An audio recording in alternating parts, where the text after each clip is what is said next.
Hey, how's it, StatterBox crew? Looks like Shakalak is hanging out. Goof evening to you, my friend. Good to see somebody hanging out here, waiting for the show to begin.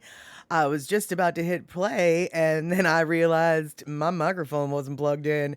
So, as per the usual arrangement, you stick the USB in, but it doesn't go in. So you reverse it, and it doesn't go in. So you reverse it again to the first time, and then it goes in like it should have. Because, yeah, apparently I was right the first time. All right, then. So, superposition C. Yes, that's how it works. I'm not sure what that means, but that's okay. We can talk about that in just a sec. Right now, welcome to the show.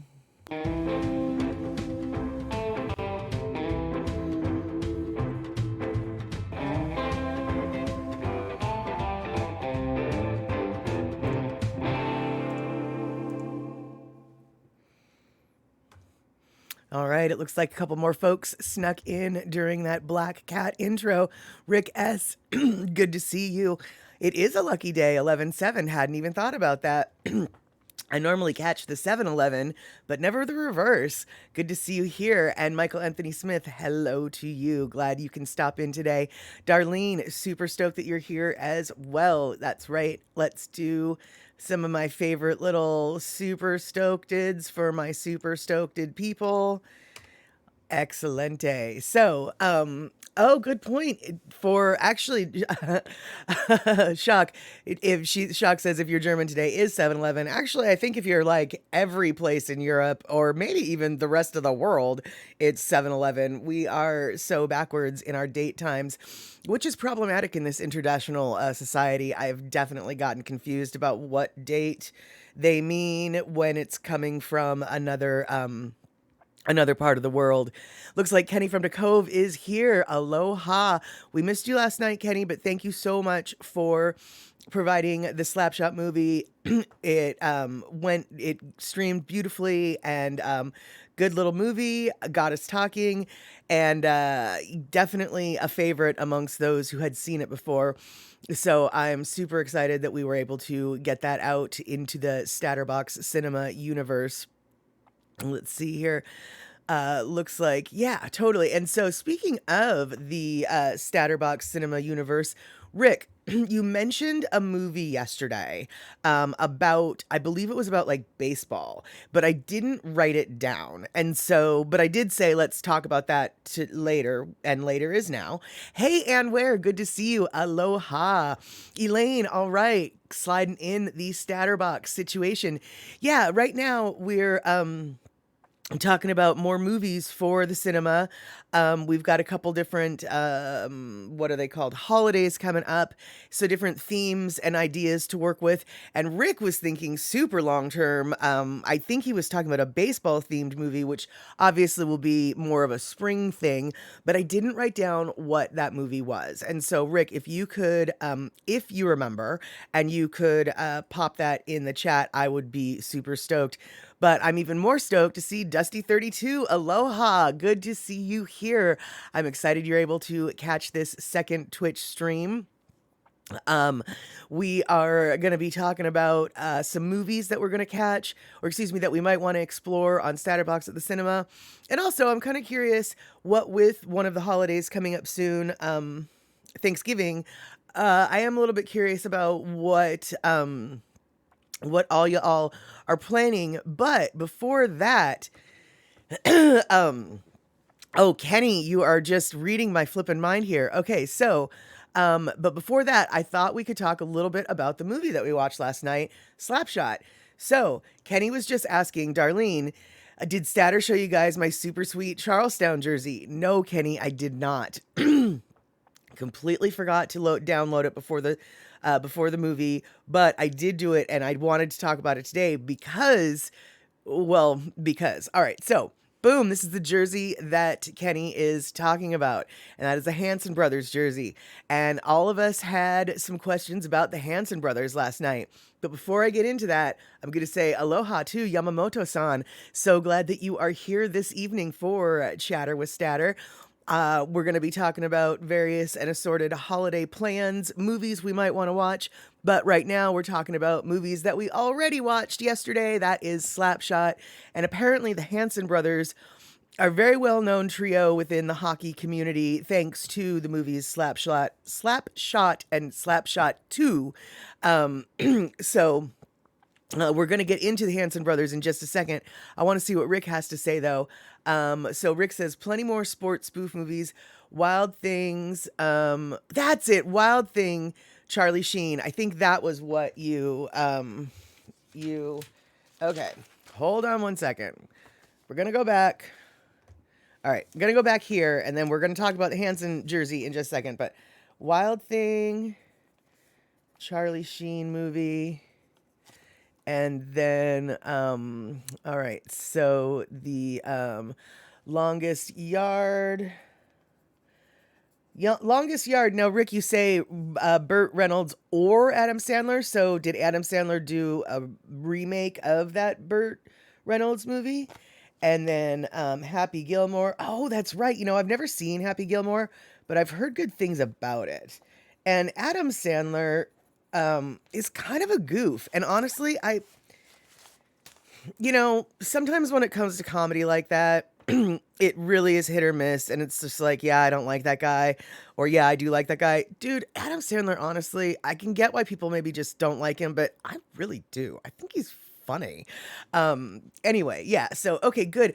I was also thinking for a baseball themed movie, and I can't remember what the movie's called, but it'll be easy to Google. I was thinking of the one with Tom Hanks and Rosie McDonald and Madonna and Lori Petty. Y'all know the one I'm talking about. I can't remember what it's called, but it was about the women's baseball league back in the day. That's such a cute movie. I thought we could maybe watch that. I can't remember what it's called, like I said, but we'll be able to find that out. Google's a wonderful thing.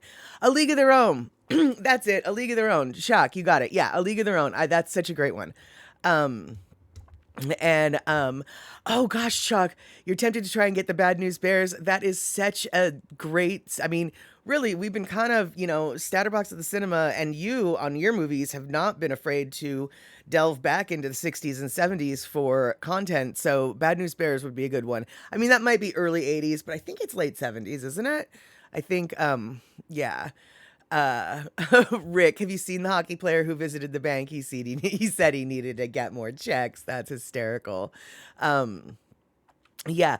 Okay, cool. Darlene. Okay, so Shock was requesting A League of Their Own. I was thinking A League of Their Own. Darlene is seconding and thirding the League of Their Own. So, okay, we're definitely going to be hitting up the League of Their Own now that I know what it's called, for sure. So, so Kenny says that the 70s movie is better of the two. Rick says, yes, it is the remake with Adam Sandler. So I guess it's really just a case of which one I'll be able to stumble upon. Yeah. So let's see here.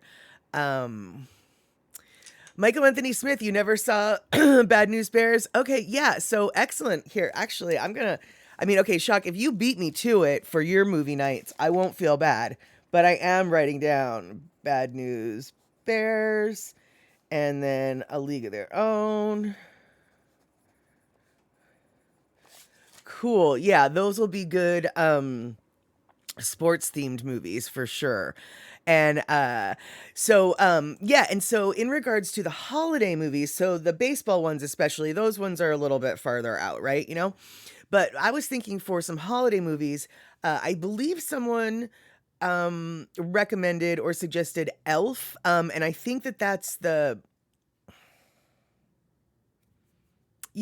guy, Will Ferrell.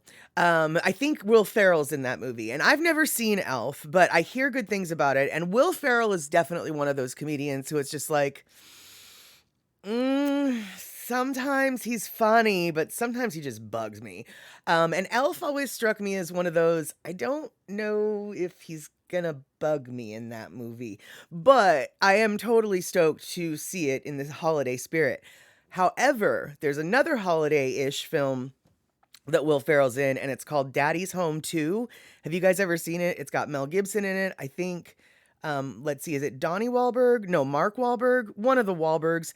Um, oh, John Lithgow's in it, Will Ferrell's in it. I think John Cena's in it actually too. I kid you not. There is a theme, or not a theme. There's a scene in this movie called Daddy's Home 2 that is about who controls the thermostat in the household. And if it is not a universal truth, okay, Kenny from Dakota was Mark Wahlberg. Okay. The scene about controlling the thermostat in the house is such a universal truth. It's the funniest thing in the world, and honestly, just for the thermostat scene alone, I think that it's a worthwhile movie. I'm gonna try to get it. It's a cute movie, and even though it is a sequel, you actually don't have to see Daddy's Home 1 to like get what's going on. Although Daddy's Home 1 is actually a pretty funny movie too. Like it they're both funny. But the one doesn't have the thermostat scene. Number 2 has the thermostat scene, and I'm telling you, it cracked me up so much. Now, folks who live in Hawaii might not get the humor as much as folks who live on the continental United States and in colder climates. But let me just tell you, in most households, only one person, and that's the person who pays the bills. That is the person who controls the thermostat. Period. End of story. That seems to be a universal truth, but apparently in this movie, maybe not so much. So yeah. Um, yeah. So, and where a new thing on your list of why it's great to live alone, thermostat control. Yeah, exactly. I turn my heater up and down as needed. In fact, I'm going to turn it off right now. Yeah, exactly. Exactly. Okay, so it looks like you guys are saying that Elf is hysterical. So all right, excellent, perfect. And then Major League 2. Oh, that's right. I feel like you guys are reminding me of movies that I vaguely remember ish, but yeah, clearly not even. Strange Brew is cute, and Strange Brew, oddly enough, I think is probably one of the very first movies I ever saw at home, like on VHS. I think it was, because back in the day when VHS was all new, there's only so many movies to rent and blah, blah, blah. And I feel like Strange Brew was one of the first movies that my mom and dad brought home from the DVD rental, the VHS rental store. And oh, Kenny from the Cove has Elf on DVD. So, all right, it looks like then once again Kenny is coming in with some content. I think I've seen Elf at my thrift store like a bunch of copies. So, I might just go pay a buck rather than have you mail it, but it's good to know that we've got all sorts of options for getting Elf on the shelf for StatterBox at the cinema. Let's see here. No, Shock, I don't really want to suffer. So Fire Saga, the European Song Contest, no, how about not? How about not? Let's see here. So, oh, hey, it looks like, oh, there we go. Here's Tina Rose Cager. Sorry I didn't catch you when you came in, but good to see you, Tina.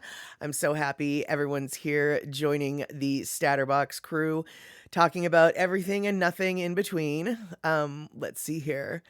Uh, Rick, we have a programmable to fight those thermostat wars here. There you go. Yeah, I could program mine, but generally I just keep it at 65 all the time, and then when it gets really cold, I bump it to 68 because I like it cold, I guess. So there you go. So, oh please, no, not romance. I don't know what you're referring to, but there won't. I don't think any of the movies we've listed were very hardcore romance. I mean, there's always a little romantic subplot. I mean, there even was like last night with Slapshot. But yeah, I don't think that we're going to be doing some hardcore romance. Although, I mean, shoot, shock, even you, Princess Bride, little bit romantic. Vanilla Coke Pepsi, good to see you here. I'm glad you're taking time out from your studies. Um, and let's see here. Blasting Michael Bublé's Christmas album in early November. Well, we're trying to get in the holiday spirit too, trying to figure out some movies for StatterBox at the cinema. I'm thinking I'm going to be doing some Addams Family Values for Thanksgiving. It's tangentially Thanksgivingly themed, but I don't really have any other Thanksgiving type movies, so I'm not sure. Um, and I think I'm streaming on Thanksgiving. So, uh, yeah, I don't really, well, no, I'm not streaming, obviously, Statterbox at the cinema. But yeah, I'm not really sure if I've got any other Thanksgiving type movies. I'm sure there's a ton out there.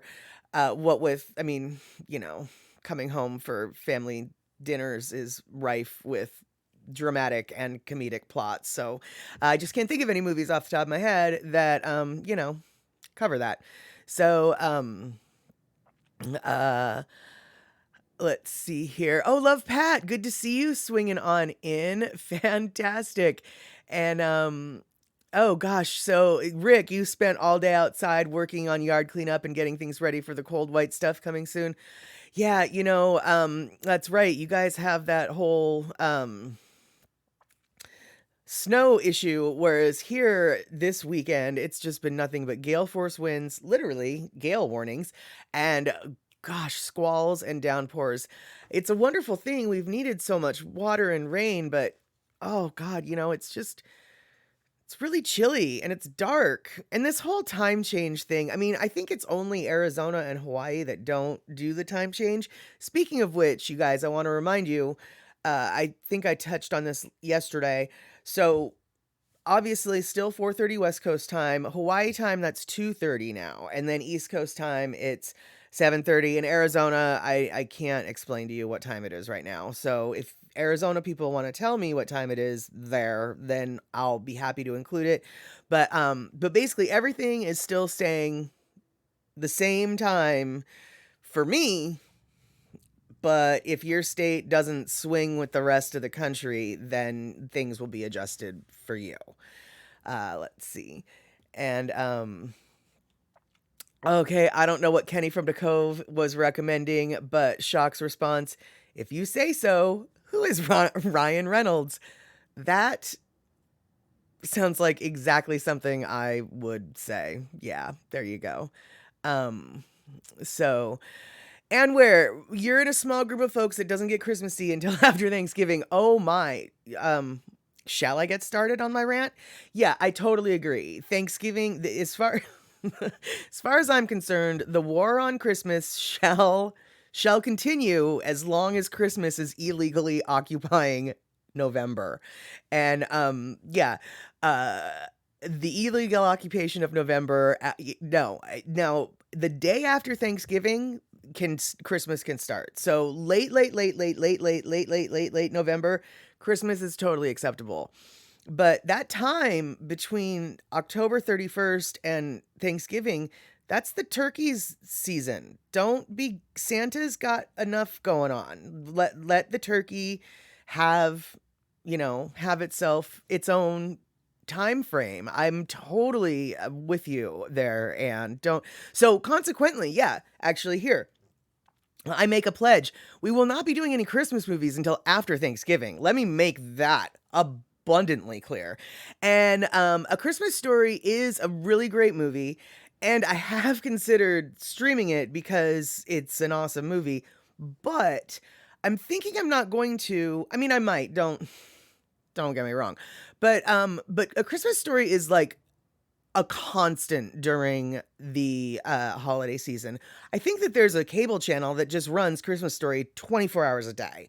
And so while A Christmas Story is phenomenal and probably should be run 24 hours a day, I'm not so sure I need to be also streaming that movie. Don't get me wrong, we might. It's a great movie, and I really, really love that movie, so we might go there. But it's lower on my priority list than some of the other Christmas suggestions that we might be getting coming through. Then again, I might do something weird and in the middle of July play A Christmas Story because Christmas in July, well, nobody's doing that. Um, so let's see here. Michi Mama, you want to hang around, but you're working on something important, so you have to finish it before your brain goes kaput. No problem. I'm glad that you came in to say hi. I'm glad you had time to come in and say hi. And yeah, we will definitely see you hopefully when you're done with the project and your brain is just alive enough to come hang out and maybe be a lurker or K crew. Let's see here. Vanilla Coke Pepsi. We cannot be talking about Christmas movies without bringing up Die Hard. Come on now. Well, now, first off, I'm not going to be showing Die Hard. I will tell you that right now. I have no interest in those types of movies. They are literally the antithesis of the kind of movie that I ever go see. I just won't. That being said, I love the ferocity in which people insist it's a Christmas movie. I mean, I understand it takes place on Christmas, etc. And the fact that Christmas movies usually are so smarmingly sweet and good feeling and blah, blah, blah. And there's this like hostage movie. I think that Die Hard as a Christmas movie is kind of the most awesome concept ever. The paradigm, I'm all for it, but I'm not going to be showing it. That's just me. But I'm not arguing. But in the argument of is Die Hard a Christmas movie or not, because that seems to be an actual controversy, I absolutely put it in a Christmas movie category. Without a doubt. There's no two ways about it. Let's see here.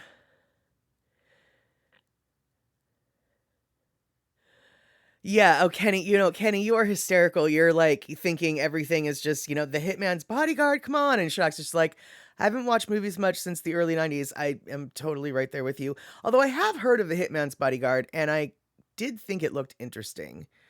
Home for the Holidays is a Thanksgiving movie. Why does that one sound, I'm going to write that down. Why does that one sound familiar to me? Who is in that? And I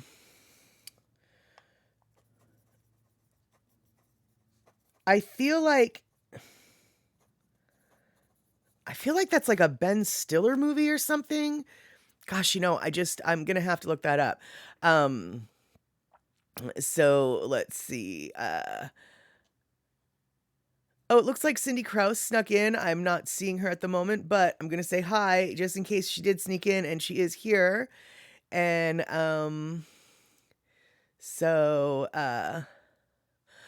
okay, hey Gangi, Kenny from the Cove. What else was Ryan Reynolds in besides Deadpool? It's a really good question. I can see his face. Wasn't Ryan Reynolds for a minute married to Scarlett Johansson? That's, I think, why I know of him. I know that Scarlett Johansson is married to the Saturday Night Live head writer Colin Yost right now. Jost, whatever. But wasn't she married to Ryan Reynolds for a minute?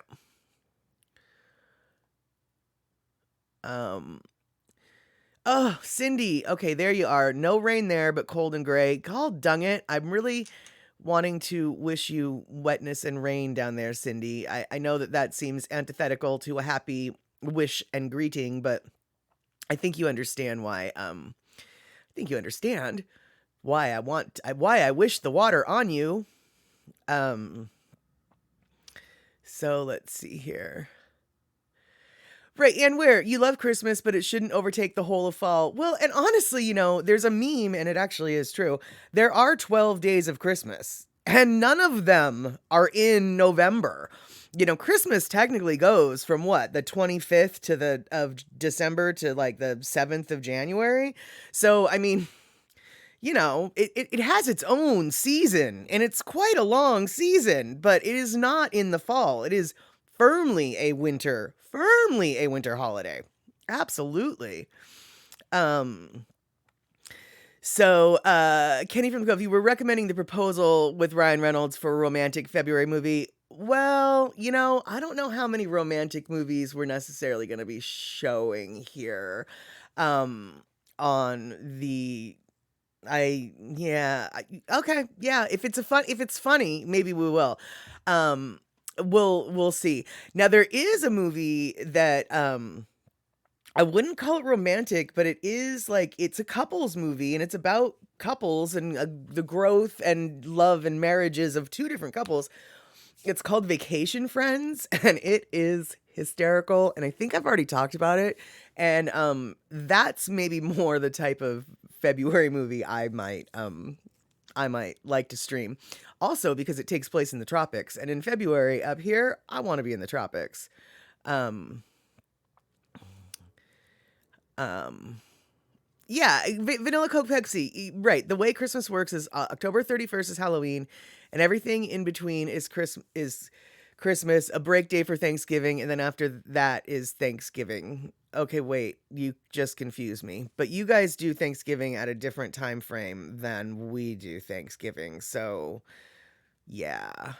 Um, right, yeah, in early October. Okay, right. Okay, yeah. Whereas here we've got it in the super late November, which makes no sense because early October is when the harvest is. So, like, why are we not doing Thanksgiving when things are coming out of the fields? But yeah, for us, for us, my holiday paradigm and parameters is going to be different than yours because your country does have a different set of dates that you're working with, so to speak. Um, so let's see here. Uh, boop-a-doo. Yeah, so so you guys, it is today, yes, is the fallback day. I hope that you're all surviving. It is of the two, the fallback versus the spring forward. I prefer the fallback because you get to sleep an extra hour. I think I slept like an extra 4 hours today, though, but we won't talk about that. Um, but the spring forward one is just a nightmare. Michael Anthony Smith, Fra-jee-lay. I'll tell you what, man. I spring out that reference more than I care to admit. Because the one of the reasons though is because I figured like everyone gets it, right? That was one of the main jokes of the movie that everybody has to know what I'm referring to, right? You would be surprised at how many people don't. I don't know if they don't remember it from the movie or if they've never seen the movie, but you would be surprised at how many people just don't pick up the Fra-jee-lay, because I'll say, I'll even bring out the full joke. It's like, oh, look, it must be Italian. Here it says Fra-jee-lay, right? And just whoop. Um, Oh, Mitchie Mama, bank sent you and your son documents that's about 1 inch thick. You finished yours, but now you have to do his. Oh, what a nightmare. Yeah, go do that. hmm All right, Cindy, we'll see you in a little bit. Getting dinner for for your daughter. So let's see here. Gosh darn, I have missed a whole lot of chat. So hold on. Okay, Michael Anthony Smith, I know you're working hard these days, so go night and we will hopefully see you maybe on Tuesday on Daily Pigeon Live. And if not, hopefully I'll see you on Thursday. Again, Chatter with Statter. Thanks so much for swinging in. Let's see here. Okay, so I don't even know what you guys are talking about with Ryan Reynolds and Samuel L. Jackson. That's hysterical. I don't know what movie that is, and now I'm suddenly curious. Um, so shock. Yeah, it is well into January if you're Orthodox. I wasn't sure if it was well into, but I know that at least up to the 7th of January is, the 12th. But you're right. I think the Orthodox do push it even uh, further into the January sphere. So, let's see. Well, and yeah, best not to get started talking about the commercial financial season of Christmas versus the actual holidays. Yeah, I mean, and that's why, like it's retail capitalism money that is the reason why we celebrate Christmas starting October 1st. Everybody's got to have time to buy the stuff. So, Christmas with the Cranks. I can't remember what that was about, but I do remember I wanted to see it. So Vanilla Coke Pepsi, awesome. Thank you for that. Okay. So Rick, Scrooged. Oh gosh, we're getting some good stuff here. Scrooged with Bill Murray. Honestly, you know what? Bill Murray, I think, is probably the luckiest person in the world, right? He is just famous enough to be famous, and everybody knows who he is, but he's not like so famous that people like mob him. And not only do people not mob him, he makes himself so accessible. I mean, he just like travels around and crashes people's parties, drinking his beer and doing whatever. And just like, what a great life that must be to just have enough money to go and travel around and then randomly show up at people's doorsteps and they're happy to see you and you get to celebrate party happiness with them, and then you wander on your merry way to go do your next thing. He is living probably one of the best celebrity lives I think I've ever heard of. Granted, I don't know the darker details of his life, but the stuff that he makes publicly known, he looks like he's just having a great time. Shakalak, what movie? Fra-jee-lay. It's the Christmas story, a Christmas story. It's all about the lamp that the dad won, and yeah, it's a fancy Italian lamp that he likes to show off in the front window. And I'll just leave it at that. Or maybe it's French, whatever. I think it was Italian. Yeah. So let's see here. Yeah, Vanilla Coke Pepsi, your favorite thing as a Canadian is to watch Americans on Black Friday. Honestly, it's a guilty pleasure of mine as well, and I'm not even Canadian, so yeah. And where? I didn't know that. Bill Murray is part owner of the St. Paul Saints minor league baseball team here. It's pretty awesome. Excellent. Cool. And yeah, Kenny, I know I have seen working replicas of that lamp, and the lamp, honestly, it's like, I get why it's like scandalous, but it's actually kind of a cool lamp. I'm not going to lie. But hey, we're talking about sports again. So let's get back to what I was trying to talk about before we totally got scattered with chatter. All right. So Hanson Brothers, these guys were the hockey brothers that were in the movie Slapshot last night. And so I had to look up like, okay, what is going on with the Hanson Brothers? All right. So this is kind of weird and funny. All right. So the Hanson brothers are not actually the Hanson brothers. They're actually the Carlson brothers. The Hanson brothers as the acting trio, that's them. But they're based on 3 actual brothers, and it's the Carlson brothers that they are based on. Now, 2 of the 3 Carlson brothers play the Hanson brothers and played the Hanson brothers in that movie. The 3rd one would have, but he was busy playing playoffs for the Edmonton Oilers because they're real hockey players. Now, that guy in the movie, Slapshot, the guy who was like, I'm going to start calling myself Killer. Well, in the movie, his name was Killer Carlson. But in actuality, his name was Killer Hanson. So basically what the writers did was they just switched the last names of Killer became Killer Carlson in the movie, even though in real life his last name was Hanson, and the Carlson brothers became the Hanson brothers, slippity-doo-pop flip. So I thought that was kind of interesting. And yeah, there you go. That's all about the Hanson players, and that jersey is a jersey that Kenny, I think, has, and he sent a picture of it for me to share with all the StatterBox. So that's the history about the Hanson brothers. They actually are, in real life, the Carlson brothers, and they totally are hockey players. Yeah. Blow my straw. Thank you for coming on in. Where am I? I am up here in the Pacific Northwest doing chatter about anything and everything. Today, we're talking about various and assorted holiday movies that we might want to watch together. We're also going to be talking about just what kind of food we like to eat on the holidays. And then we're also talking about pro hockey players because that's how that works. So there you have it. I'm glad that you're joining the StatterBox crew. StatterBox crew are the folks who are chatting, and you came in chatting, so you're one of us now. Hope to see you hanging around. Let's see here. Yeah, Darlene, exactly. You're not one of those crazy Black Friday event people. It's a zoo. It's not worth it.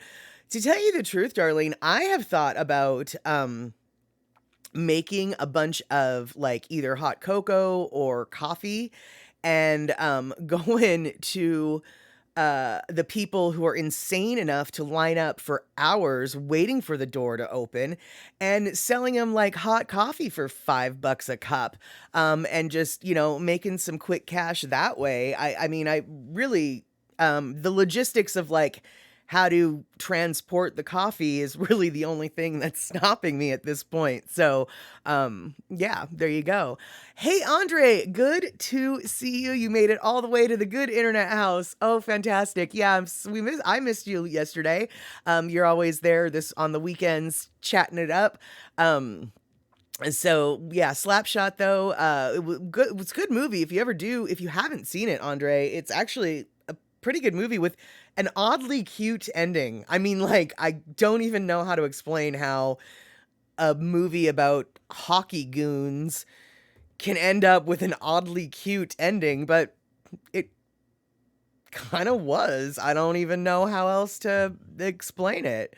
Yeah, totally.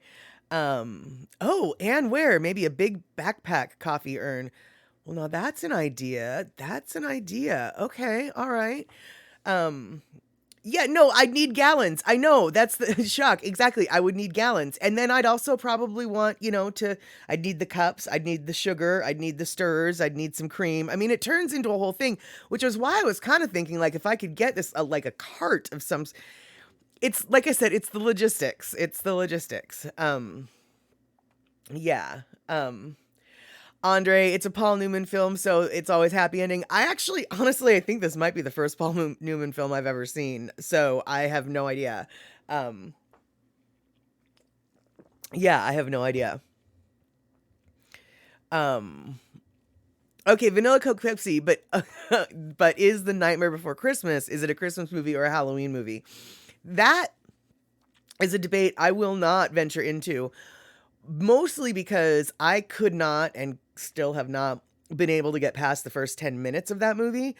It's not, I can't, that is just not a movie I've ever been able to watch. So I'm going to let you guys argue, is Nightmare Before Christmas a Halloween movie or a Christmas movie? I mean, honestly, I suppose we could just consider it a Thanksgiving movie and call it even, right?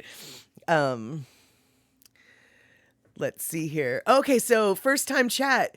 Sethosaurus 4, you think that it's a Christmas movie for sure. Okay, awesome.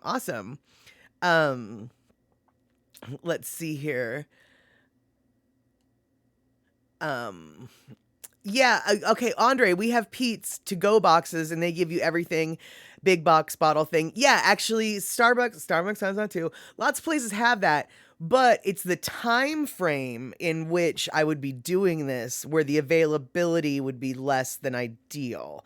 Because it's like the middle of the night that these idiots are lining up to go shopping for 5 cents less on a TV. So,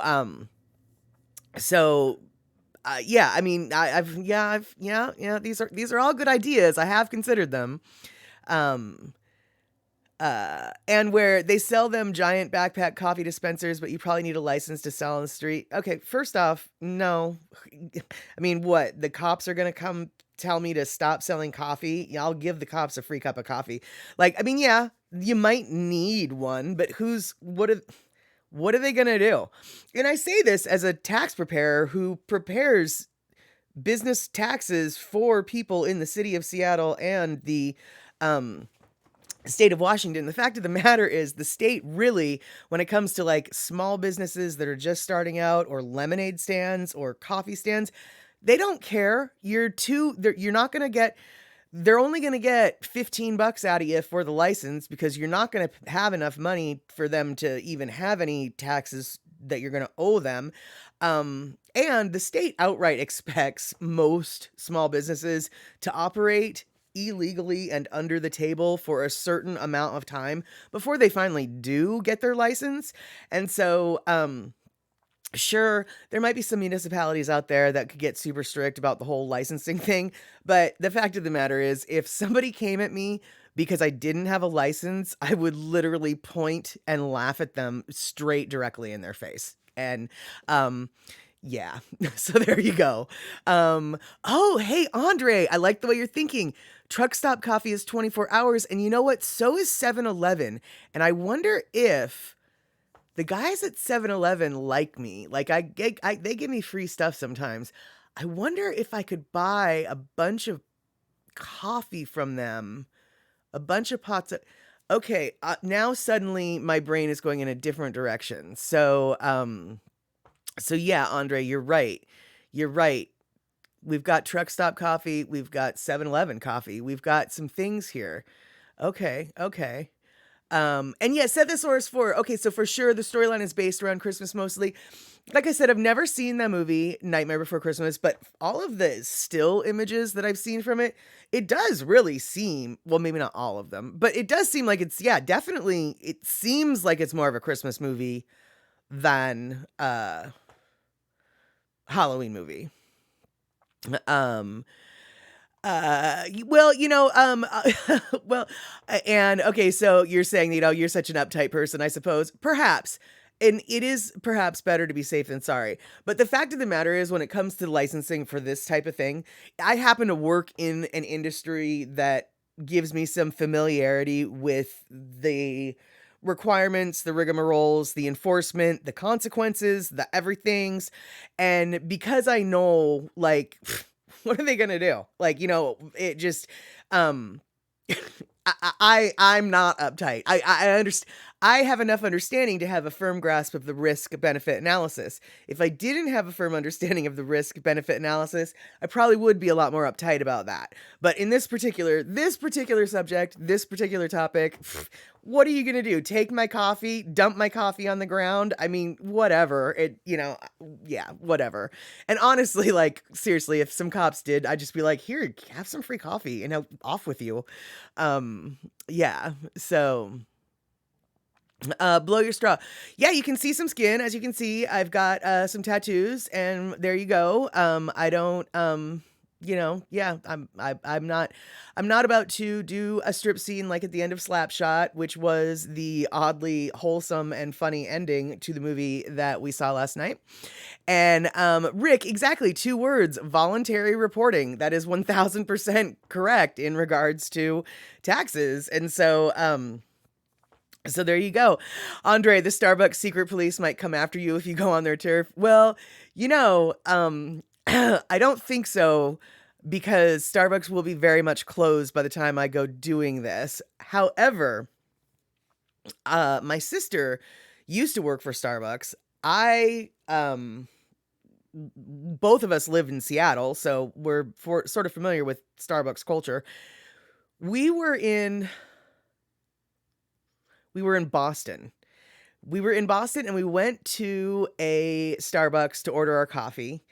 And Boston apparently is not, or at the time was not coffee cultured the way Starbucks on the West Coast was. So even though there's Starbucks there, like, the Starbucks people are not used to people coming up and ordering things like, I need a triple shot latte, 120 degrees, extra foam, blah, blah, blah, blah, blah. And then my sister comes in, that was my drink. My sister comes in with something even more specific and exotic. And the girl behind the counter just got this look on her face, like, of utter horror. And she's like, oh, you guys are from, this was so funny. "Oh no, you guys are from California, aren't you?" she says. And we look at her and we're like, "No, we're from Seattle." And she was like, "That's even worse." And then my sister's like, "And I work for corporate." And she was just, oh God, she was about ready to flip her lid. It was so flippin' funny. Oh, Vanilla Coke Pepsi, Gremlins. I was wondering, I couldn't remember if Gremlins was a Christmas movie or not. I felt like Gremlins was a holiday movie, and you are putting that idea back in my head.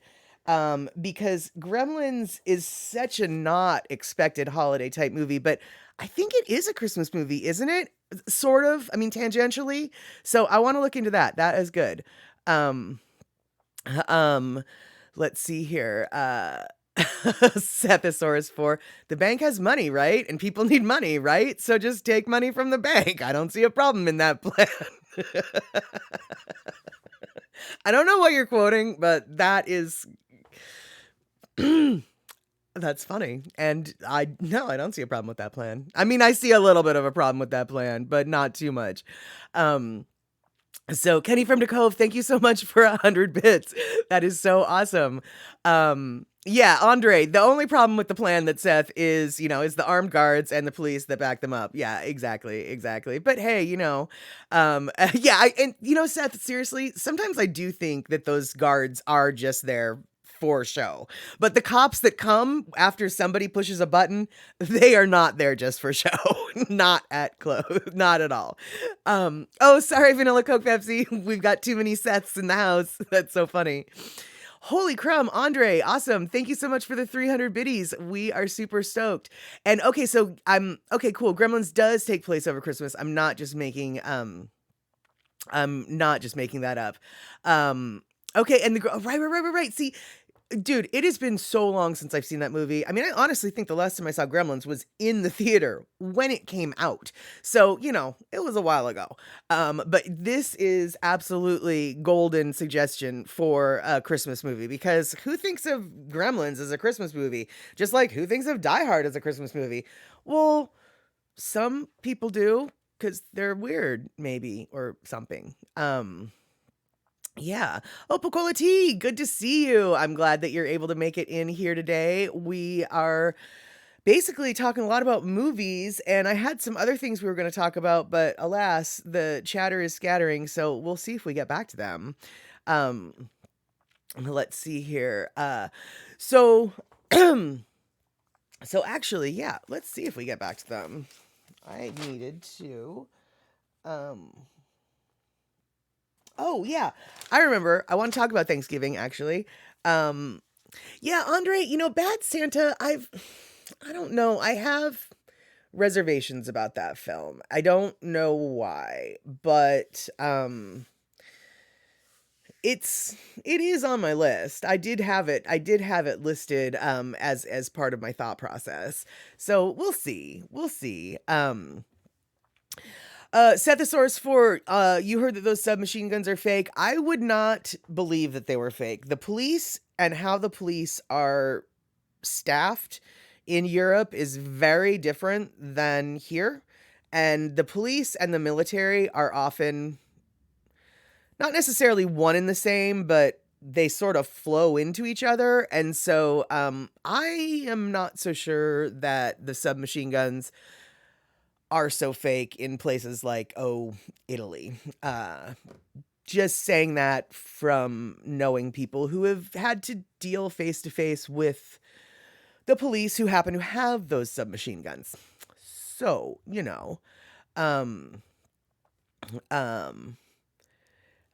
Seth, you're gonna go test it out. Wish you luck. All right. Well, hey, it was good knowing you while you lasted. I hope to see you come back, but I don't have high hopes. I do hope to see you back, but I don't necessarily have high hopes. So Hoyt Axton from Gremlins was at one time a popular country music artist. Interesting, Kenny. I honestly, off the top of my head, cannot remember any country music artist named Hoyt Axton. I cannot come up with any song that I associate that name with. What song What era and what song might we know him from? I'm not arguing that he was popular. I want to know. I mean, I'm not like prove it, man. Even though it kind of sounded like it when I was just like demanding answers. No, what I'm wondering, like, oh really? Like, what song does he play? That's what I'm asking.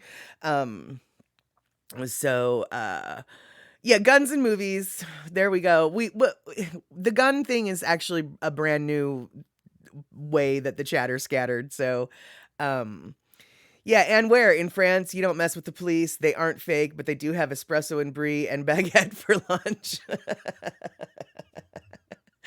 Yeah, I'm thinking in Spain they're not, or at least they weren't fake as well.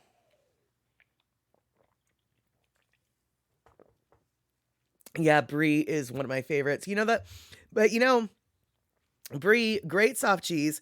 Camembert, apparently a very similar cheese to brie. I mean, it looks like it, right?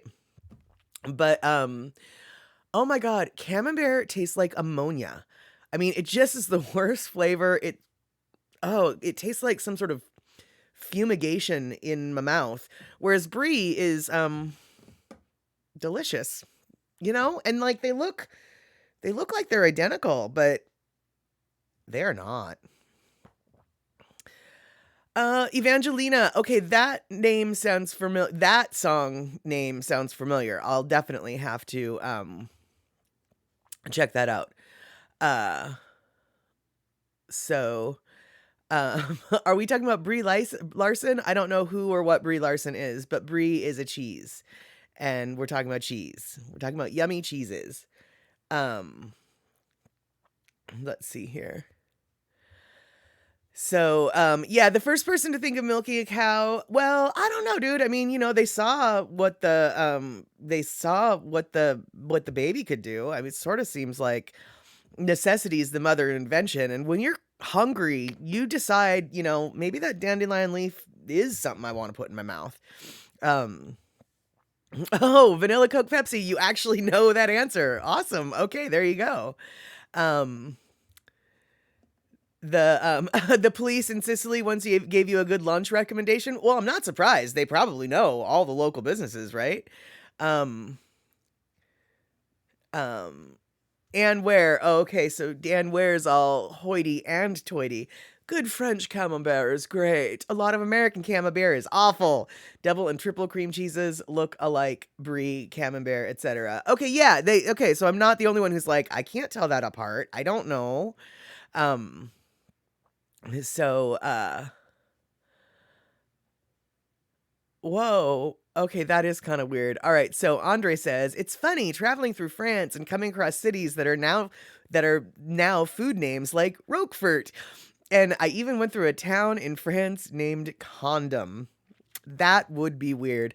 I'm sure it's not pronounced condom. It was probably like codon or whatever cuz they don't say half their flippin' letters. But, I'm in condom, cuz that's what I say. I drink oh, here it is.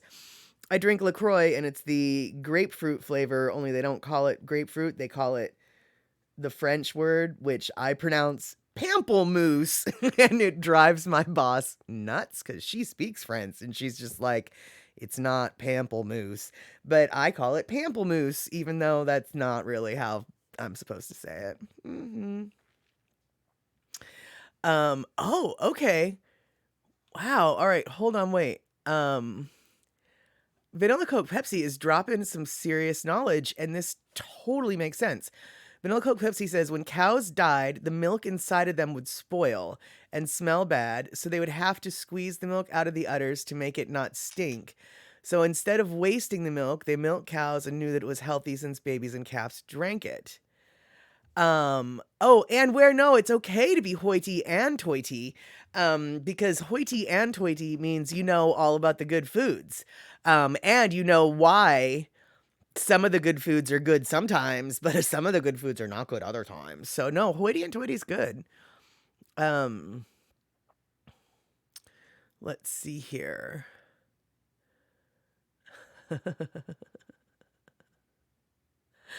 And where exactly in French, it doesn't matter what you say, but it's how well you say it. Absolutely. That's why, honestly, if I went to France and said, Pamplemousse, I would expect to be skinned alive. Yeah. See, vanilla Coke Pepsi. I speak French, and the way you say pamplemousse scares me.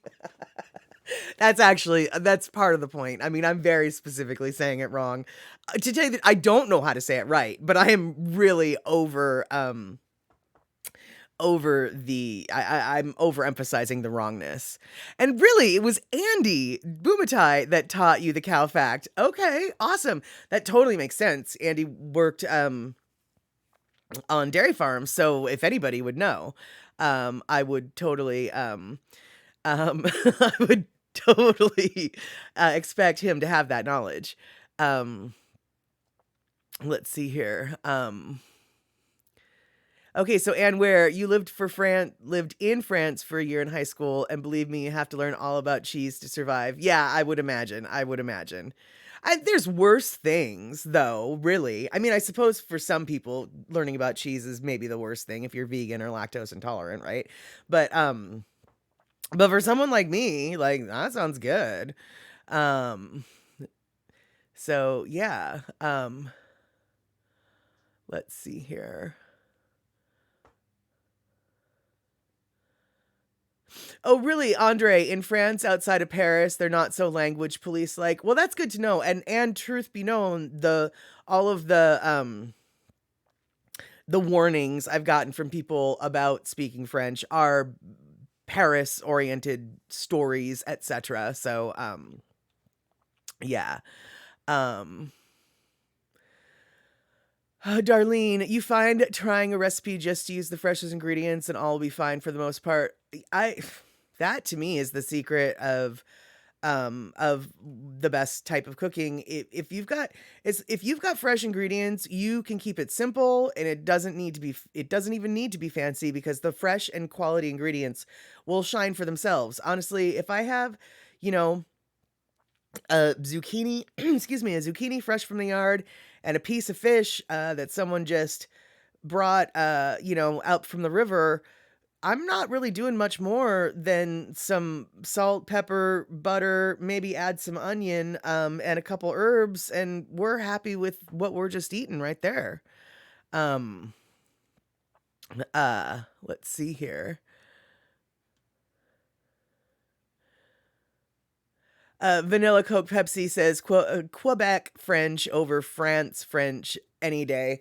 Well, Quebec, however you want to say it, French is very different from France French, from what I understand. And they, Parisians who, go to, that city, Montreal, I think, they're like, yeah, this isn't really our language. What is it, Montreal? No, it's not Montreal. Is it Montreal that speaks a lot of French? That one city that is over there that speaks mostly French.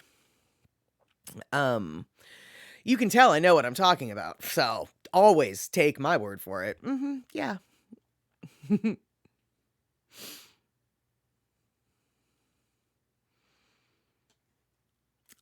Yeah, Andre, they always think that you're an Algerian in France and don't treat you as good as other Black Americans.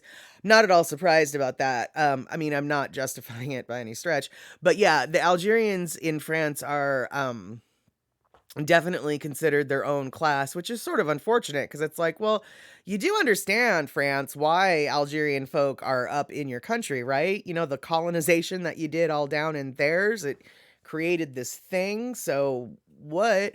But yeah, I'm not at all surprised that you were feeling that you were getting the short end of the stick in that part of the world. Mm-mm. Yeah.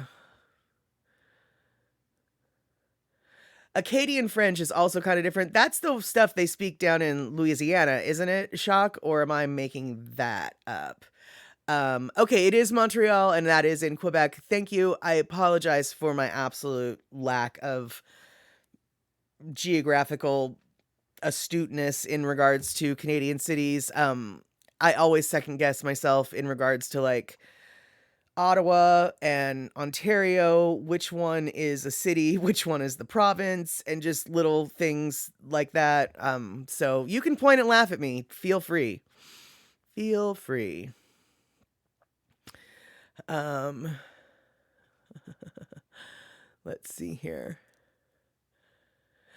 Vanilla Coke Pepsi. It's like taking an immigrant who learned English in America and then put them in Scotland to see if they can understand. That is a really good analogy, actually. Yeah, totally. Totally. Andre, oh my God, that's hysterical. In a guidebook from France, reminded the French not to correct the Quebecois, or however you say that, about their French. That's that's kind of funny. It's just like, just let them do what they do. Don't correct them. Uh-huh. Uh-huh. So, oh, there are Acadians in Canada too. Okay, then I guess that's not just a Louisiana thing. Um, let's see here. Laurie LeBlanc is a Canadian Acadian country western singer. I've never heard of this particular person, but I do like saying Canadian Acadian. That's sort of funny. I don't know why. Um, oh, right on, cool. So, and where Cajun French is cool too, you like other non-standard French, you got to study some Creole poetry in college. Um, oh, wow, even the excuse me, even the French Canadian will admit that Cajun French is very beautiful. Must be. Um, uh, Andre, right. It's funny when you talk to older black people and they rave about how unracist France is, you have to tell them about your stories. Right. Yeah, exactly. Yeah, because it is unracist in a certain way. I know that black people have a long history, excuse me, black people from America have a long history of being accepted in French culture, Paris in particular, actually, I guess is really what I'm saying. But the yeah, I mean, if you look at the everyday politics of the Algerian people in France, it's just like, well, I'm not really sure I would say they're unracist. They just have a different flavor of racism. So, which is standard for every country for the most part, right? Uh so let's see here. So, oh, okay, so Kenny from the Cove. Oh, and I think you're probably right. Didn't Cajuns, Louisiana Acadians, descend from Canadian Arcadians or Acadians? Yeah, that totally makes sense, actually, because the French had, huge histories and cultural influence in the Canadian region for long before long before Canada was Canada.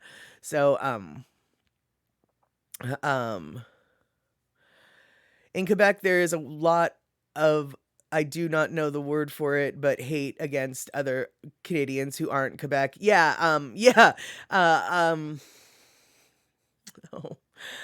There was a whole secessionist movement from that province many years ago, right? That they just didn't want anything to do with the rest of Canada. Um so Andre, black American expats say they need to speak French a bit bad because if they speak it really well, they will be here we go. Okay, so Andre says, sorry, I'm going to repeat this again. Black American expat says they need to speak French a bit bad because if they speak it really well, they will be mistaken as Africans and not treated as well. Right, which goes and goes and supports what you're saying about your experiences for being mistaken for an Algerian. All right, Tina Rose Cager, I'm so glad that you're able to swing by, and hopefully I will see you later. If not on Chatter with Statter, I'll see you hopefully on Daily Pigeon Live with Andy Boomatai. Oh, good job, Michael Anthony Smith. You're in bed. Way to rest your head. Good to see you still. Yeah, so let's see here. Anne throwing down more knowledge. Before the Louisiana Purchase, all the way from Canada to New Orleans was French, and many Acadians were French Protestants who fled France.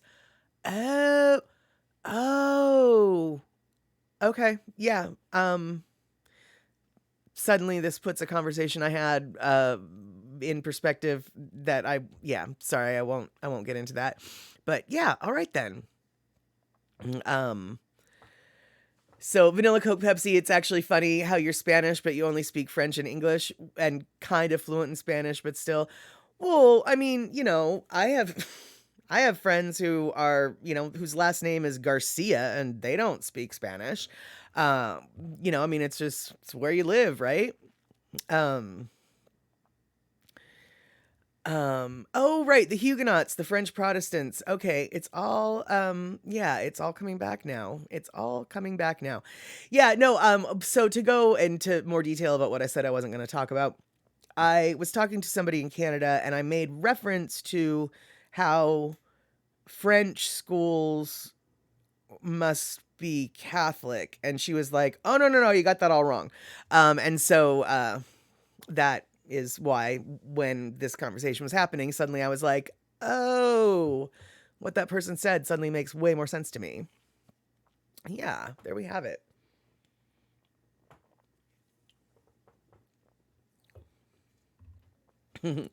So, speaking of French, be it Protestant, be it Catholic, the French are known for yummy foods.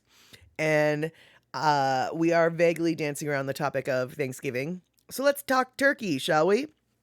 I'm just wondering, what are your guys' plans for yummy holiday meals?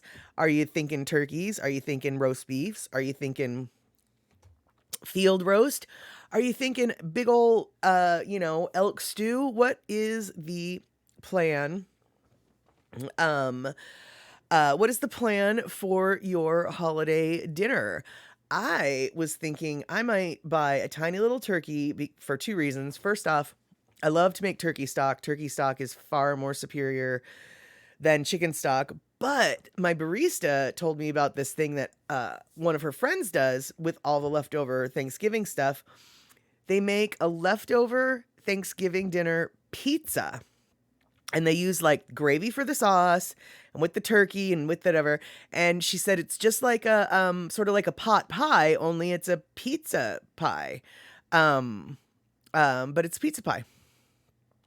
So, yeah, most religious schools in France are Catholic, which is why I thought the ones in Canada were. But apparently, in one particular province, that's not the case at all.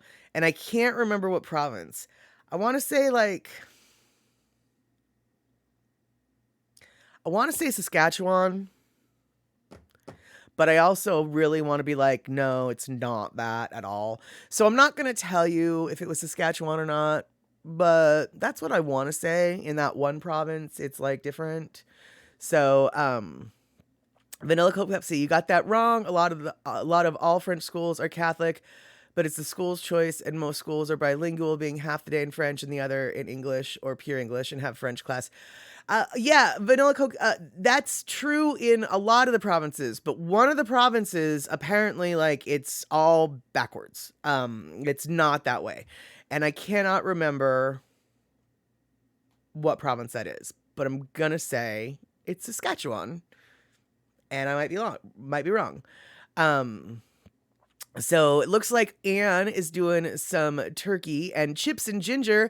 Hello from Malaysia. Hello, Malaysia, chips and ginger. So happy to see you here hanging out with the StatterBox crew. This is Chatter with Statter, and we are a chat show where we talk about anything and everything. So you popping in on the chat makes you part of us, and join in the conversation as you wish. Right now, as you can see, we're talking about all sorts of foods, religions, and now we're talking about Thanksgiving dinner. I don't know if we've got a Thanksgiving holiday that Malaysia celebrates, but in America, we celebrate our Thanksgiving in late November, so we're getting to that season. Canada, some of our folks here in the chat are from Canada. They celebrate their Thanksgiving a little bit earlier in the season, so they're already done. But we're still talking about things like turkey and ham and stuff like that. And let's see here. It looks like Michael Anthony Smith is hoping Angie can have me come over for side orders. I'll tell you, man, I had a friend growing up who was vegetarian, and he would always come over to our house for Thanksgiving dinner. And And everybody was just like, well, why do you do Thanksgiving? And he's just like, the only thing that I can't eat is basically the turkey and then the stuffing that's in the turkey. Everything else, it's like a flippin' vegetarian's dream. I mean, it's like every side order in the world that you could, side dish in the world that you could hope for, is there. You've got bread, you've got mashed potatoes, you've got stuffing, you've got green beans, you've got sweet potatoes, you've got cranberry sauce, you've got, not mince, what is it? Creamed onions and blah, blah, blah, blah, blah, whatever. I mean, come on. It's perfect flippin' vegetarian situation. So let's see here. Kenny from the Cove, you're going to be in Oklahoma and your buddy Marty is cooking a huge turkey and a rib roast. Whoa, nice. Going to be a large crowd. Nice. So, hey, Kenny, does your buddy deep fry his turkey? Does he bake his turkey? I'm guessing if he's doing a rib roast, he's got to be doing like something like barbecuing the turkey, smoking the turkey, frying the turkey. I mean, because the rib roast is probably going to be in the oven, right? So how's that going to work? Tell me all about that. Let's see here. Yeah, I know, Darlene, exactly. That when she said turkey pizza at first, I was like, what? But then I thought about it, and when she pointed out, she's like, it sort of just tastes like a, flatbread chicken pot pie. Suddenly I was like, I think I might need to go get a turkey for this Thanksgiving and make myself a little turkey. Yeah, for sure. And where you're not sure what you're doing, if it's your sister-in-law or you during Turkey Day dinner. She's a much better chef, so fingers crossed it's her. Yeah, exactly. Vanilla Coke Pepsi, fall food is the best season of food. I kind of agree. I mean, summer's great for some great summer vegetables, but fall is when the squashes and the taters and the exactly cold ice glass of apple cider. Oh, apple cider, so flippin' good. Yep. And pocola tea, exactly. The side dishes are your favorite when it comes to turkeys. Rick, oh, you sneaky bugger. I think we're trying to score 2 Thanksgiving dinners at each of our daughters' house. Easy, hey? Yeah, and if you've got some daughters who have 2 different traditions, because there's those weird people, yeah, that's right, I'm going out there, those weird people who have Thanksgiving dinner at like noon? What? And then you've got, your Thanksgiving dinner at like dinner time, 6 p.m. So if one of them does it at noon and the other does it at 6 p.m., oh, you're golden. You're golden. Yes. Darlene, you're going to bake a turkey, have a pie, cranberries, stuffing. Perfect. Now, do you make your own cranberry sauce? Growing up, I always thought that cranberry sauce was just gross. The stuff in a can was all I ever got exposed to. And one day I just decided to make my own cranberry sauce from real cranberries. Oh my God, dude. Real cranberry sauce is so flippin' good. And what I was so annoyed with after I found out that it was so good is that I've never even heard of anybody doing this, but cranberry sauce on top of vanilla ice cream, I don't care, dude, fight me. It's the best topping for vanilla ice cream ever. And I'm saying this as someone who thinks hot fudge was the best topping for vanilla ice cream ever. But no, cranberry sauce on vanilla ice cream. Oh yeah, it is to die for. Vanilla Coke Pepsi, apple pie, and pumpkin pie is the only reason I am still going. Yep, there you go. Apple pie, pumpkin pie, especially apple pie, so good. Although, I have had an apple pie that was really gross. It was like lemon flavored. I was so angry when I bit into that pie. It was just like, how dare an apple pie deceive me like that? I don't know what the baker was thinking. I don't know. Oh, and where exactly? A lot of folks make stuffing totally separate from the bird now. Oh, for sure. At my house, we did that for a couple of reasons. First off, we had a vegetarian coming, so we needed to do that. But second off,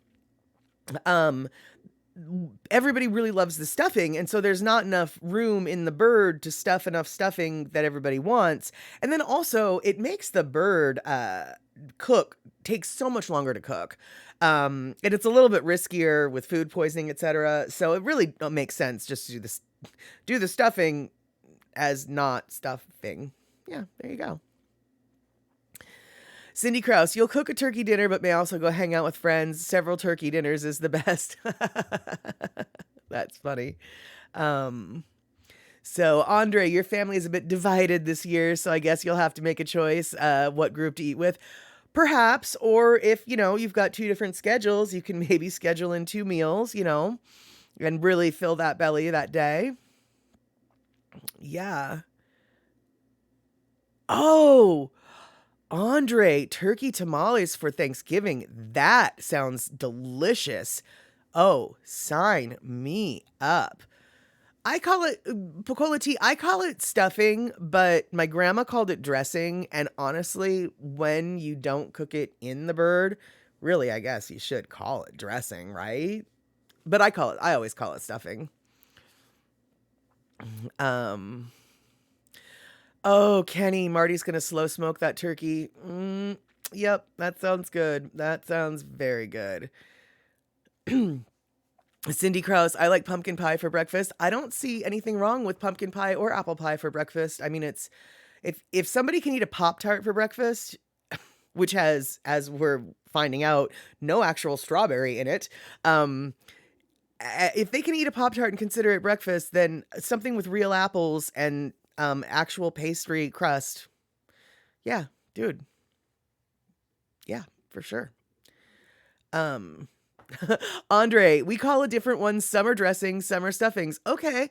So Andre, what makes one dressing and what makes one stuffing? Andre, oh, what a good, you had friends who had Thanksgiving a week early so everybody could come. That's actually a really good plan. And Shock, I'm not surprised to hear that your husband makes his own cranberry sauce. Yes, not at all surprised. And where your mom makes the real stuff too. Fantastic. I know. And Darlene, it's so easy and so flavorful. And honestly, the hardest part about it, and you don't even have to do this. I do, but you don't have to. The hardest part about it is just straining it so the skins are out of there, because I don't like it with the skins. I mean, I will eat it, but I prefer it to just, strain it through the mesh wire colander thing. But that's the hardest part. And I mean, and it really, takes all of 3 minutes. It's not that hard. But because, yeah, I mean, you just basically, boil all those berries and sugar and water together and maybe a tiny bit of orange juice. Pro tip, very, very tiny bit of orange juice if you're going to go that route. I got a little heavy with the orange juice one year thinking it would be delicious. Oh, God. I had to throw out the cranberry sauce. It was so disgusting. I brought it to the dinner that I was going to with full warning. Like, nobody is going to eat. Like, I fully expect to bring this back home to throw away. This is horrible tasting stuff. Consider yourself warned. If somebody happens to like it, then by all means, go wild. So my friend's son, he was adventurous. And so he takes a spoonful and he's like, oh, it's not that bad. And then he's just like, oh, no, get off my tongue, get off my tongue. It's like, yeah, exactly. No, it's not that bad until you taste it. Mm-hmm. Yep, exactly. Yep. Let's see here. Kenny from the Cove, now you're dreaming of a slice of pumpkin pie and a huge cup of coffee. Yep.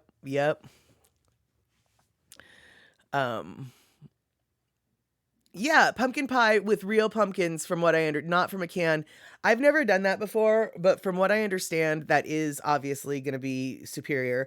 My little secret when I make pumpkin pie, I will admit I use the canned filling, but what I do to sort of amp up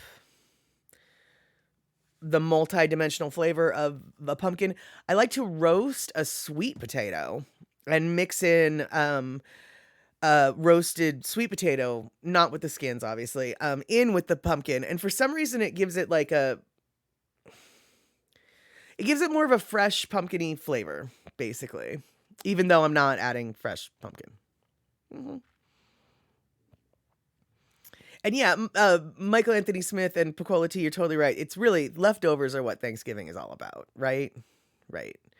Um, Andre, the debate is which is your favorite, pumpkin or sweet potato. I don't like sweet potato pie just by itself. I like sweet potato mixed in with my pumpkin pie. So I'm gonna have to go solidly on Team Pumpkin for that. I mean, I might be an outlier. I might be the only one, but that's my stance. I'm sticking to it. Vanilla Coke Pepsi, lemon flavored apple pie. Not that is a penalty crime. Yeah, arrest them and send them to the electric chair. Exactly. Oh, hey, Terry in Scotland. Fantastic. You're raiding in. Welcome, Raiders. I think I am like a million years behind on the chat. So let me scroll a little bit more. Good to see you, Brother Bruce. Good to see you, Terry in Scotland. Let's see. Option. Awesome. Good to see you guys coming in. Carl in Arkansas. Woohoo. How's it? Michael Anthony Smith, pie is appropriate anytime. I totally agree. And where your sister-in-law brined a turkey before it's delicious, but you pay for it later, too much sodium. Interesting. See, I brine my chickens every time that I cook them.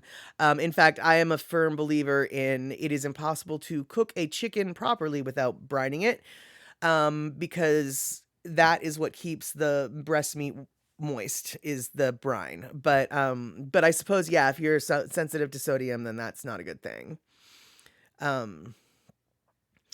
So Kenny, there is actually a difference between stuffing and dressing besides whether or not it's in the bird. Okay, cool. So I'm curious what that is. So whereas Brother Bruce is right, stuffing is stuffed in the bird, dressing is cooked separately. That's what I was told. That's sort of my rule of thumb, even though I erroneously refer to all stuffing as stuffing, even if it's not in the bird. Oh, okay. So Andre, okay. So the dressing are the ones that didn't fit into the turkey. Okay. So it is. All right, cool. Yeah. Picola Tea, you didn't know this? Strawberry and Pop-Tarts isn't real. Your world is shattered. Well, there's actually apparently a $5 million lawsuit over this very issue right now. Someone is suing, I think Kellogg's or whoever it is that puts out Pop-Tarts for, I think, like $5 million because there's no strawberries in the strawberry Pop-Tarts. Yes, Andre, no, cranberries aren't swamp fruit. They actually grow on dry land, but in order to harvest them, they fill the bogs up so the fruits float. But they actually don't grow in the bog per se. They're not totally swampy. Let's see here. Okay, so Kenny from the Cove looks like he's got he's got an idea. Stuffing is moister and more heavily seasoned than dressing because it's supposed to impart that moisture and flavor into the turkey during roasting. See, I think that that's not true. I think that stuffing is moister and more heavily seasoned because it absorbs the moisture from the turkey as it's cooking. But that's just always my interpretation of what comes out of the bird in comparison. Like, it's much drier when you put it in than when you take it out. So I always thought it was the moisture from the turkey that was going into the stuffing that made it more moist than the stuff that is cooked outside of the bird. Wow, that didn't need to be so complicated. Terry in Scotland, you're in the mood for a smoky gray sponge burger. Well, I don't know if Burger King is going to be open on Thanksgiving Day, although it might be because you're in Scotland, and I'm not so sure that Scotland celebrates Thanksgiving on Thursday in late November the way we do here in the United States. So for Thanksgiving, you absolutely could have your smoky gray sponge burger. Poppy Shaney tells me, though, that the dry blue sponge burger is actually better. So there you go. And if that makes no sense to you, for folks who are brand new here, it is way too long to explain. But Burger King, I did a review of a Burger King Impossible Burger and likened Burger King's real meat, not the Impossible Burger, but the stuff they the regular Whopper. I likened it to a smoky moist gray sponge, and it just it went from there. So let's see here. Andre, why don't I make sweet potato pie? I did once, and I brought it to work, and my black coworker was like, "Don't ever do that again." And so that's why I don't. I mean, if you really want to know, I'll just tell you right now. She's like, "No, girl, that was awful. Don't ever do that again." So that's why I don't. Not gonna lie. Let's see here. Shock says, I make a sweet potato custard with no crust for reasons, but canned pumpkin is not actually pumpkin. You've heard it's some other squash that's easier to make palatable. I don't know if it's not pumpkin. I thought it was, but I know that it's not a traditional looking pumpkin. It's actually like beige. It's not orange on the outside. That much I do know. I thought it was a type of pumpkin that just had a different color skin than we're used to. But you could be totally right. It could be a different kind of squash entirely. Let's see here. Michael Anthony Smith, you're undecided on pie. All right, all right.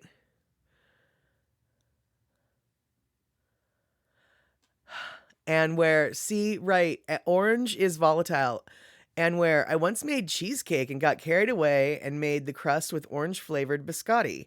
That orange flavor transformed in the oven into the most toxic tasting sawdust. So disgusting. I was trying to impress the boyfriend of the time, and nope, did not impress. Yeah, I really do think that the orange essential oils are kind of volatile in heat, and the flavor profile really transforms. Yeah. Oh wow. We rated about 5 minutes ago. Boy, oh boy. All right. I just need to quit owing and need to get my act together here. Oh right. And where you have a steam convection oven that keeps your turkey moist and tasty, but yeah, I'd never heard of those until the other day when you mentioned you had one. And then suddenly I saw like a bunch of them at the store in Target, like different brands at different models. I thought of you. Oh, Darlene, really? The last couple of years you've grown your own pie pumpkin and roasted it and pureed it and got plenty to make muffins, etc. That sounds, now see, I'm all about that. Gosh darn it, Darlene, why do you have to live where you live? You need to live closer. Much closer. Rick, really, you can go pick wild cranberries. They grow on small bushes near the ground. Only commercial growers flood to pick. Right, exactly. Yeah, they don't actually grow in the water, and it is an artificial bog that they make to just for the purposes of harvesting. That being said, I never really thought about cranberries in the wild. And I know that we grow cranberries here on the Washington coast and the Oregon coast. That's where Ocean Spray is located. Hence the name Ocean Spray. But I didn't know, it sounds like in maybe in Wisconsin, cranberries are hanging around. So you can pick them there wild. That's neat. Yes, Andre, funny. Yeah, in India, they've sued McDonald's over their fries because the natural flavors included beef products, which are against Hindu dietary law. That is correct. McDonald's had a huge lawsuit many years ago about that. A lot of people were horrified and basically afraid for their ever-loving souls because they, unbeknownst to them, were eating the beef products, and for some people that's a huge ordeal. And as ludicrous as it sort of seems, especially with the like fake strawberry, it's like, really, you didn't know that there's fake, you thought it was real strawberry. But the Hindu folk, they had a very reasonable argument, in my opinion. Yeah.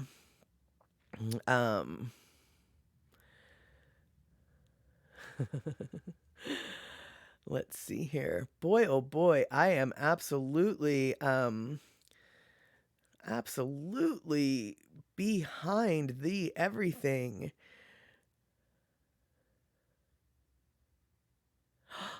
Brother Bruce, you cook your turkey covered with a cheesecloth. It keeps the turkey moist without having to baste the turkey. I don't believe in basting the turkey, and I never did. Even as a kid, it made no sense because you're basting the turkey, the skin is like not permeable. Like you're putting the baste on top of the crackly, hardened skin. The baste isn't soaking through the skin to the meat. Like that just never, the whole basting thing never made sense to me. That being said, turkeys dry out really easily, and that cheesecloth thing, that's a really good idea. That's a really good idea. Um, let's see here.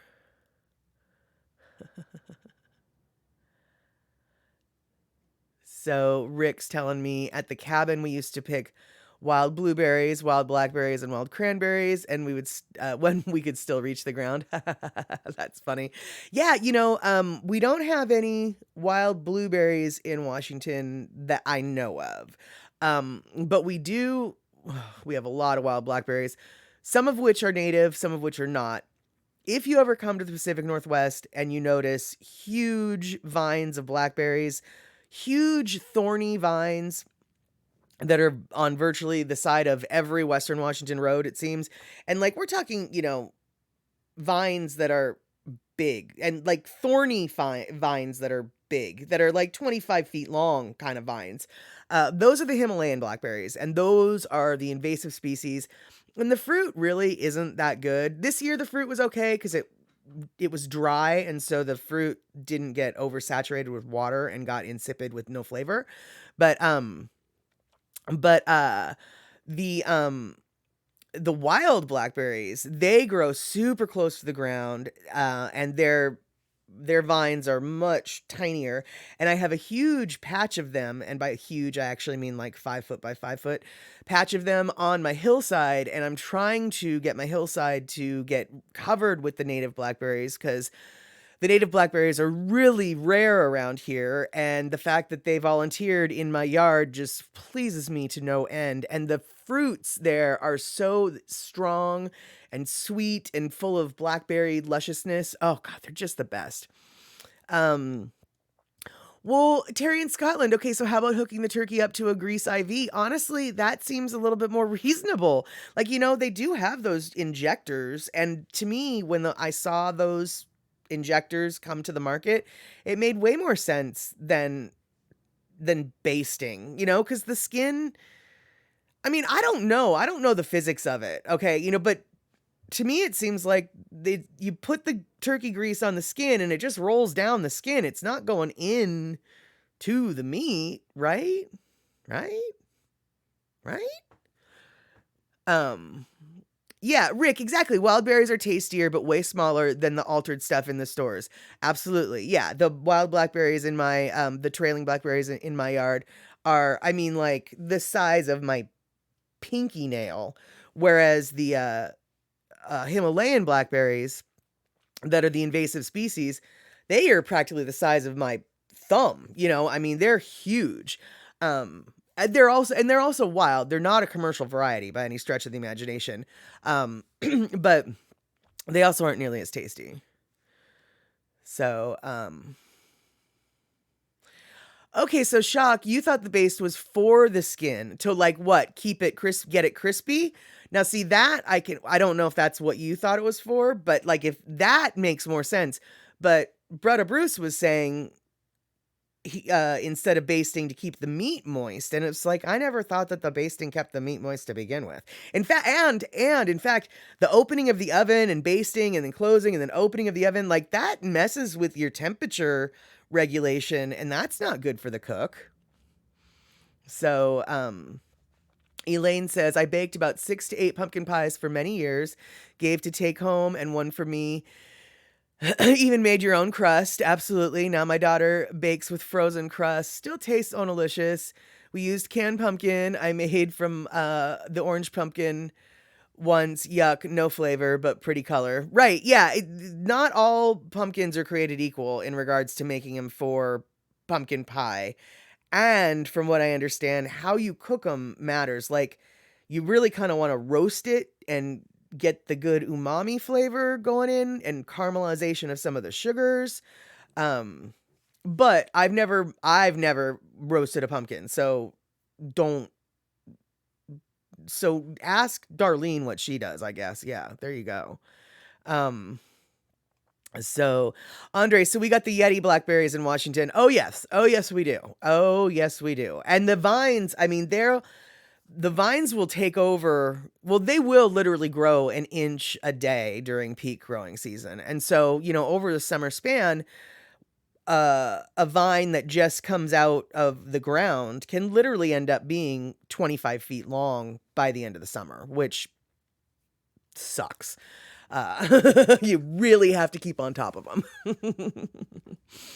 um, let's see here. So, okay, so Darlene, you agree. You try not to open the oven, but you will baste maybe once halfway through baking time. Okay, yeah, and I don't actually mind the once. I mean, you always got to check on the turkey at least once and might as well throw some grease on the skin, right? There's nothing wrong with that. But I remember when I was a kid, man, that oven seemed to be getting opened every 45 minutes, every half an hour to do a little baste. And it was just like, but what are you doing? And yeah, Kenny from the Cove, exactly. I can handle dry turkey if there's a tsunami of giblet gravy to put on it. Yeah, gravy does usually make things better, for sure. Um,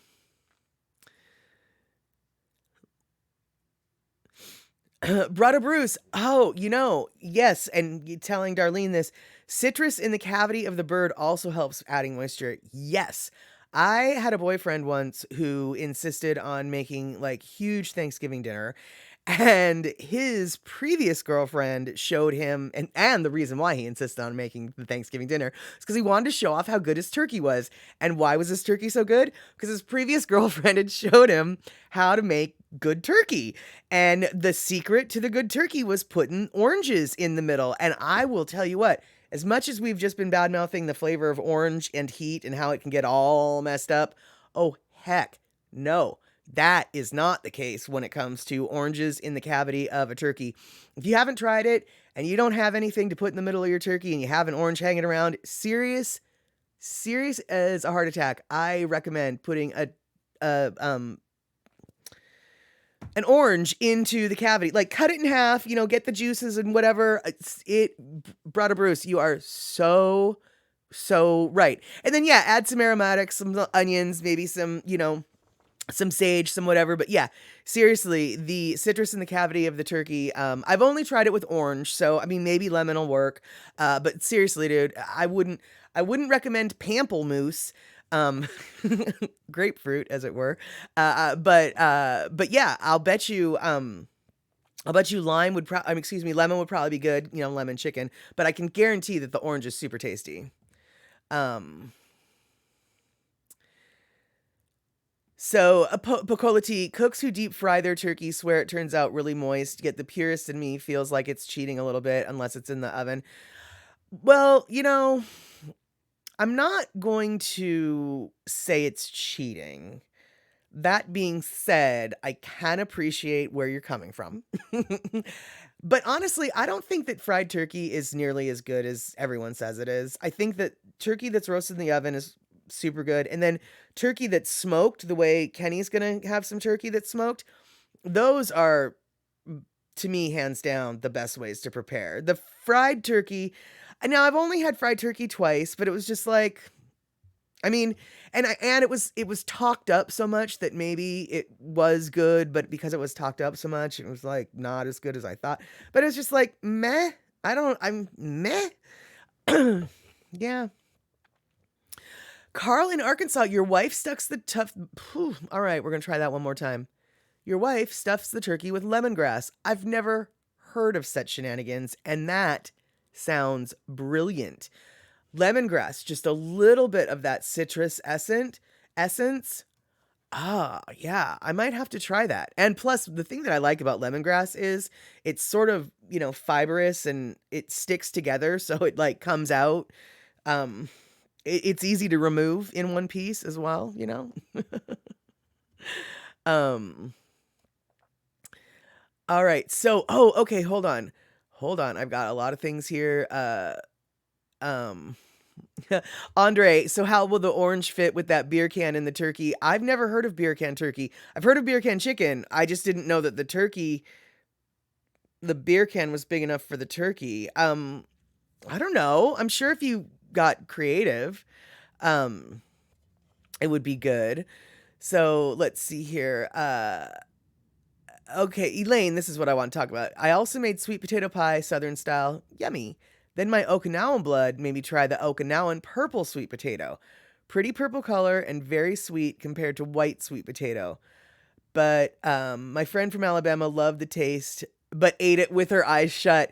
Yeah, I can appreciate how she might need to do that because, I mean, I know that the Okinawan sweet potato is purple, and for plenty people, the purple color associated with sweet potato is already there. But for folks on the continental United States, like your friend from Alabama, like purple is not what sweet potato is supposed to be. So I can absolutely appreciate why it's just like, this is delicious. As long as I don't look at it, this is delicious. But we've got some Okinawan sweet potato at a couple different grocery stores that I go to, and I have been thinking about trying it. So maybe I will make a purple potato pie one day. That just sounds fun. Plus, I like saying purple potato pie. Yeah, Cindy, you've never heard of putting lemongrass in turkey? No, me either, but you have some lemongrass going, so you might have to try it. Shoot, why not? If you happen to have it. Oh, weird. Purple sweet potato salad. I've never even heard of sweet potato salad, let alone the purple variety. Um, yeah. Bacola tea. Okay, so you brine your bird, yeah, always, and then you stuff your turkey with apples and aromatics. Okay, and I'll bet you the apples would add the same kind of moisture that the orange would, although probably a much more mellow and neutral flavor, but that sounds delicious. Um, to be completely honest, we usually bake a duck for Thanksgiving. Well, that's both hoity and toity, Shaq, just so you know. And I'm not at all surprised that your husband goes all out. But what I really hope, and I'm sure this is what happens anyway, but I really need to hear this from you. The drippings from the duck, like he saves them and uses them later, right? Right? The duck fat. He saves it to use for later. Right? All right, there we go. Just need to make sure.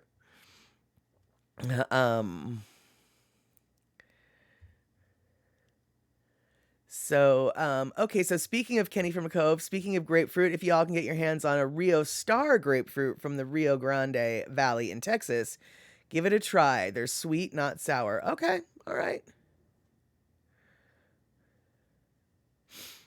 Okay, cool. So Darlene has given us all of her hints.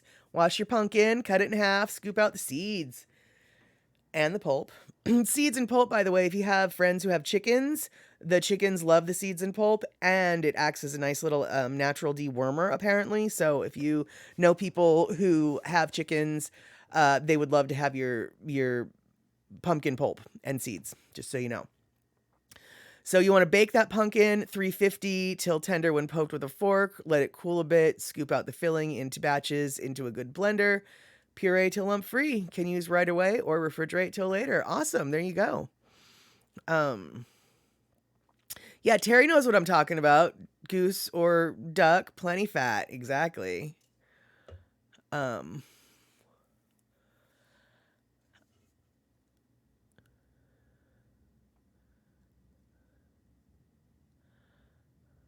Oh, I didn't see the answer.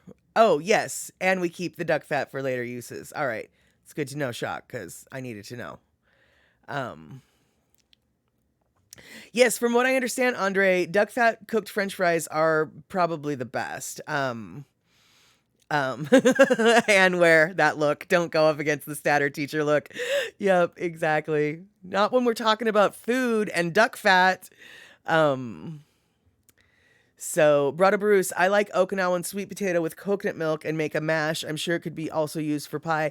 See, now that actually sounds good. And that's why I don't really like a lot of sweet potato stuff, is because it's too sweet and it tastes like it should be a dessert, not next to my ham on my plate. And one of the reasons why I don't like coconut milk is it's too sweet. But mixing the coconut milk with the sweet potato actually sounds like something that I would even like. I think ube is a purple yam, Andre, but I also think that I don't know enough to answer that question. But Carl in Arkansas might have enough knowledge to answer that question.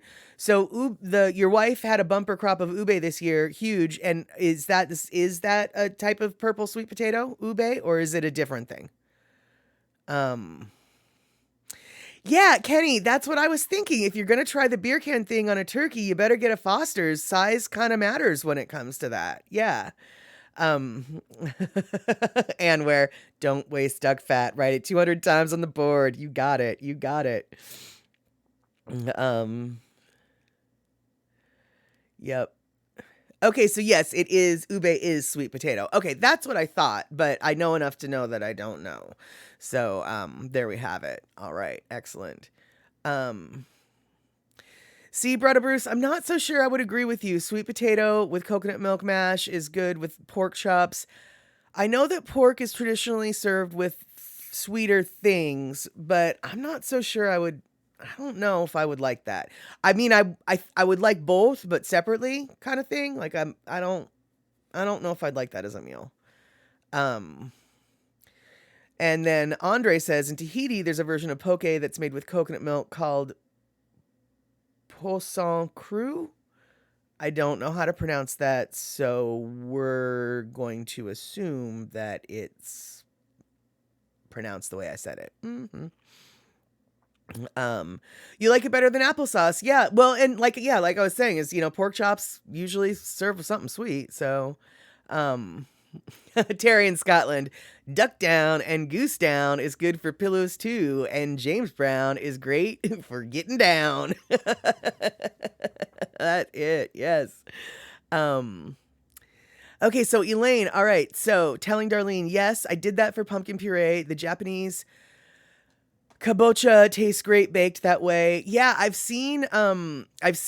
watched this show on YouTube called The 8 Corgi House, and it's a Japanese couple that has 8 corgis, and they eat those pumpkins a lot, and they look really good. And then you ask the chef about the pumpkins the market sells for jack-o'-lanterns. He says those aren't as tasty, but very pretty. And yeah, they are a different variety, and they all taste a little bit different. That makes sense. Okay, so I'm being corrected. So it's poisson,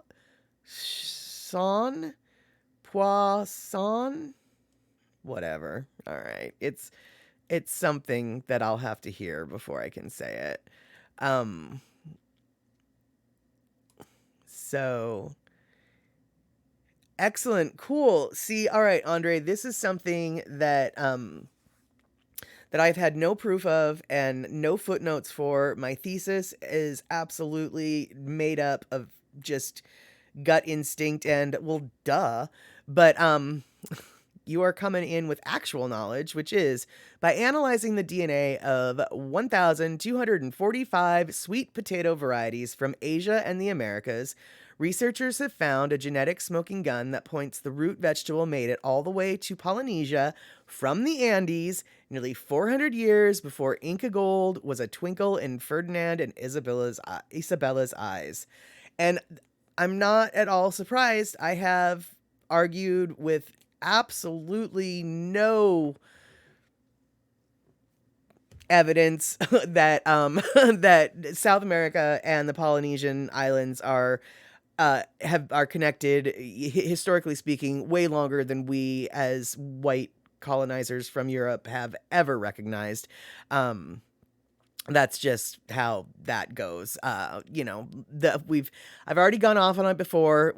People have been using boats probably longer than I would be willing to bet that Homo sapiens have been using boats longer than Homo sapiens were Homo sapiens type thing, if that makes any kind of sense, right? So, right, exactly, Pakolati, Easter Island, right? I mean, duh, Rapa Nui, but, like I said, I've got really not a whole lot of evidence other than, well, duh, and that's not really something that you're gonna if you went to present your thesis to get your master's degree and it was all, well, duh, you probably wouldn't get your master's degree. It's just saying. Yeah. Um, so sweet potato pie should be the official pie of the Pacific. You're right. And it's so ironic because it's actually so, associated with the southeast of the United States, when in reality, it is the other side of the world that it really should be, it really should be considered. Shock, did you just say that? Then you'll just, right. If you go at it with your thesis like that, you'll just get a degree. That's funny. I see what you did there. I see what you did there. And you know what? Another thing I'm seeing is it is 6:20. We have gone on a little bit longer than I had anticipated.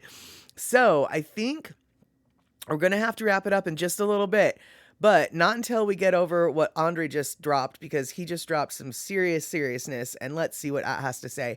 Sweet potatoes originated in Central and South America, but archaeologists have found prehistoric remnants of sweet potatoes in Polynesia from AD 1000 to AD 1100, according to radiocarbon dating. They've hypothesized that those ancient samples came from the western coast of South America. Among the clues, one Polynesian word for sweet potato, kuumala, resembles kumara or kumal, the words for the vegetable, in a language spoken by Andean natives. And I'm not going to pronounce that language because I really don't know. Queha or something. So sorry about that if I mispronounced that. But basically, got a root in a language spoken by Andean natives. Totally makes sense. Totally makes sense. Kenny from the Cove, much love to our ancestors for bringing us sweet potatoes. It was so sweet of them, wasn't it? All right. And on that just corny note, we're going to wrap it up because it was so sweet of all y'all to swing by today at Chatter with Statter. I'm going to see you hopefully next Thursday, 4:30 p.m. West Coast time, 2:30 p.m. Hawaii time, 7:30 p.m. on the East Coast. And if I don't see you next Thursday, maybe I'll see you on Tuesday coming up for Andy Boomatai's show. And it looks like we have got some dollar bills raining on us from Andre. Thank you so much for the biddies. I super appreciate it. And I appreciate all of you guys hanging out today. It is super fun to sit here and chat about anything and everything. And yeah, let's do it again next week. Thanks so much for hanging out. I'll see you later.